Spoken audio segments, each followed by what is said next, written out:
ఇంటికి వచ్చి ఉన్నాను గద్వాలలో. ఈరోజు మా సోదరుడు రమేష్ వాళ్ళ అన్న కొడుకు పెళ్ళి. మరి ఆ పెళ్ళికి నేను వస్తే పోలీసులు నన్ను ఇప్పుడు అక్రమంగా అరెస్ట్ చేసి ఎక్కడికో తరలిస్తున్నారు. గౌరవ SHO గారు శ్రీకాంత్ గారు ఇందులోనే ఉన్నారు. చాలాసేపు అవుతుంది, నన్ను ఎక్కడికి తీసుకెళ్తున్నారో చెప్పట్లేరు. నాకు ఉదయం నుంచి నేను టిఫిన్ చేయలేదంటే కూడా వినట్లేరు. దయచేసి స్పందించాల్సిందిగా అందరినీ కోరుతున్నాను. ఇలా అక్రమంగా అరెస్ట్ చేయడం అనేది పూర్తిగా తప్పు.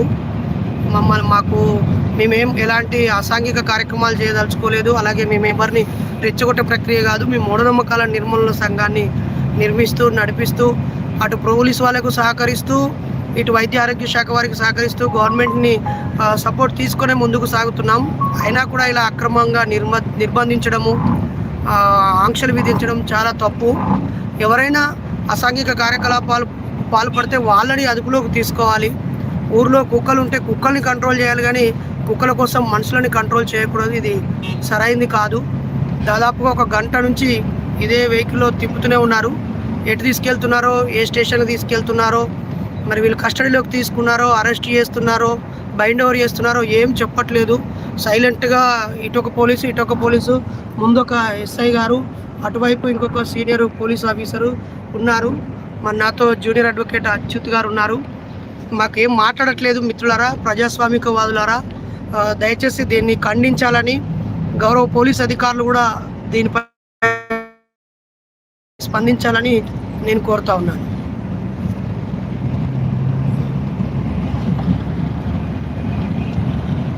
సార్ మీరు చెప్పండి సార్, అసలు మమ్మల్ని అరెస్ట్ చేస్తున్నారా, బైండ్ ఓవర్ చేస్తున్నారా?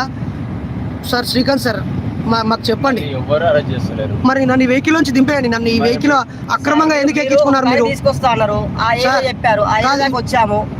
మీకు సహకరించట్లేదా? కాదు, మీ ల్యాండ్ ఆర్డర్ కి మేము ఏమైనా విఘాతంగా ఉన్నామా? ఇప్పుడు మీరు చెప్పిన మాటకి ఎక్కినాము, వచ్చినాము. మీరు చెప్పిన ఇది కరెక్ట్ గా సార్? మీరు గంట సేపటి నుంచి వెహికల్ తిప్పుతూనే ఉన్నారు. చాలా మంది వస్తున్నారు. లాగి ఇందులోకి గుంజుకొచ్చేసారు. మాకు ఆకలి అవుతుందని చెప్తే వినట్లేరు. ఎక్కడ దాకా తీసుకెళ్ళగలుగుతారో చెప్పండి. అది కాదు సార్, మమ్మల్ని అభిమానించే మిత్రులు ఉంటారు కదా, వాళ్ళు టెన్షన్ పడతారా లేదా? లేదు, అది కరెక్ట్ కాదు సార్. ఇప్పుడు నేను ఈ రోజు గద్వాల జిల్లాలో ఒక పెళ్లి కార్యక్రమానికి వచ్చాను. నిజమే కదా? నేను మీకు ఏమైనా దాచిపెట్టానా? మొన్ననే మేము Facebook లో, YouTube లో, WhatsApp లో పెట్టాం కదా, పలానా పెళ్లికి వస్తున్నాము, దానికి ఎవరైనా రావచ్చని చెప్పాం కదా సార్. అంటే ఎక్కడికైనా వెళ్తున్నాం కదా సార్, ఇక్కడ కాదు కదా. వాళ్ళు అక్కడ లేని ఇబ్బంది ఇక్కడ ఎందుకు వస్తున్నది? ఇది కరెక్ట్ కాదు సార్. ఇది మేమైతే ఏం నేరస్తులం కాదు, నేరం చేయడానికి వచ్చిన వాళ్ళం కూడా కాదు కదా. ఏదైనా ఇబ్బందులు సరే మీ మాట మేరకు వచ్చినాము, ఏదో లొకేషన్ చెప్పండి, అక్కడ దాకా వస్తాము. మమ్మల్ని ఇంట్లోంచి బయటికి లాక్కొచ్చి తీసుకొచ్చి స్టేషన్కి రండి అని మీకు రాతపూర్వకంగా ఏదైనా ఇస్తామని చెప్తే, అరే ఇక్కడ ఎందుకు కాలనీలో న్యూసెన్స్ అని చెప్పి మేము మీకు సహకరించి వెహికల్ ఎక్కితే గంట నుంచి మీరు తిప్పుతూనే ఉన్నారు హైవేల మీద. శ్రీకాంత్ సార్, ఇదైతే కరెక్ట్ కాదు. నేనైతే ఖచ్చితంగా DGP గారికి లెటర్ పెడతాను. నేను ఇప్పుడు అన్ని జిల్లాల్లో మిత్రులు అనేక మంది ఉంటారు, ప్రజాస్వామికవాదులు ఉంటారు, ప్రజా సంఘాల నాయకులు ఉంటారు. మిత్రులారా, దయచేసి ప్రతి ఒక్కరూ ఈ విషయాన్ని ఖండించాల్సిందిగా మీ అందరినీ కోరుతున్నాను.